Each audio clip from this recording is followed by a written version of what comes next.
pwede rin pala itong gawin sa dahon ng mulberry. Ito na po ang aming dahon ng mulberry chips. Meron din po kaming dahon ng kamote chips at kangkong chips. Pakita po namin yung paggawa po namin ito. Magandang araw po sa inyong lahat.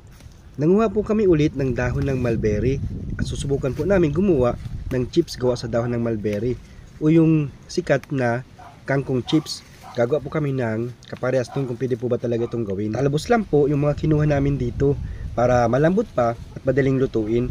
May mga bunga na din po pala yung mulberry dito. Mga 2 to 3 weeks babalikan po namin ito at baka hinog na po yung mga bunga nito. Nanguha na rin kami ng talbos ng kamote. Try na rin namin kung pwede rin ba itong gawing chips. Ito na po yung mga dahon ng mulberry na nakuha namin. Mali po tinanggalan na po namin ng mga tangkay. Yung po mga talbos-talbos lang po talaga ang kinuha namin. Ito naman na po yung dahon ng kamote na mga nakuha din po namin.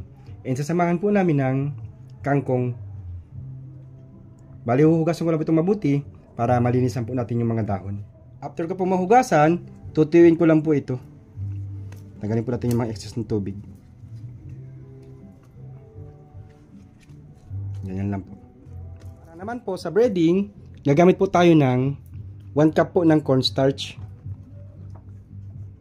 1/2 cup po ng all-purpose flour, 1 teaspoon po ng paminta, 2 teaspoon po ng iodized salt. Lalagay po ako ng kunting umami seasoning po, ito pong bitchin. Pwede rin po kayong gumamit ng granules, konting-konti lang po. Mix po natin yan. Kapag na-mix na po natin, maglalagay po tayo ng malamig na tubig. 1 cup lang po muna yung ilalagay ko. Then mix po natin. Kapag pansin nyo po na medyo matigas pa siya, mag-add po tayo ng tubig. O sobra pa pong lapot, add po tayo ng tubig. 1/2 lang po muna. Ganito po yung hinahanap natin. Hindi po yan sobrang lapot, hindi rin naman po malabnaw. Tama-tama lang po yan. Para naman po sa ating coating, meron po ako ditong 1 cup ng cornstarch. And then maglalagay lang po ako dyan ng 1 teaspoon po ng iodized salt. I-mix po natin yan. Ito po yung talaga magpapakrunchy sa kanya. Unahin po natin gawin itong mulberry leaves. Butog lang po natin dito. And then patutuluin po natin para matanggal po yung mga sobra-sobra. Sahutin po natin dito.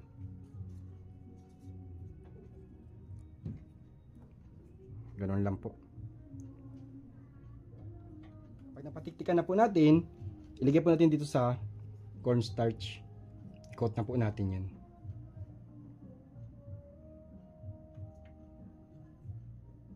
Ganon lang po yung gagawin natin dyan sa lahat ng mga dahon.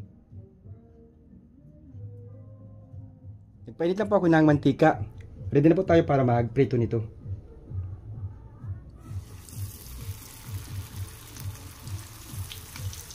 Dapat po mag-crowded yung paglulutuan. Maliit kasi yung kawali ko. Yun.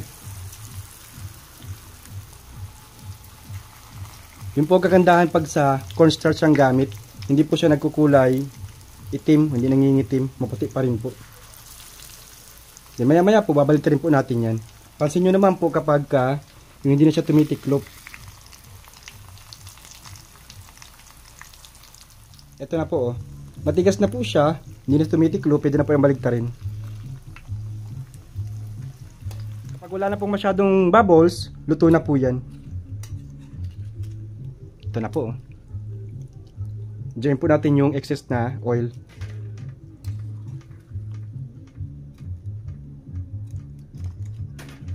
Yan din po ang gagawin natin dito sa mga kangkong.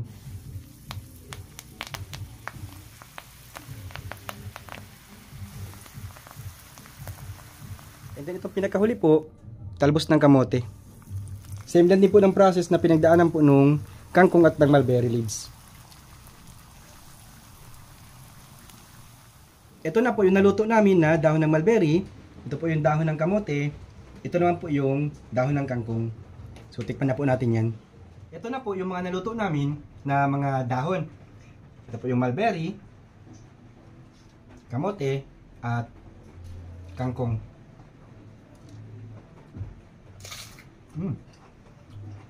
Malutong po.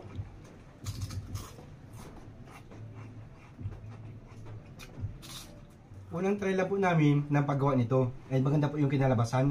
Sinubukan lang po namin kung pwede yun sa mulberry. Well, sa timpla naman po, kayo na po bahala magdagdag ng mga flavor na gusto niyo po. At saka sa sausawan, kayo na rin po bahala. So yun lang po. Please follow, like, and share. Bye-bye. Thank you.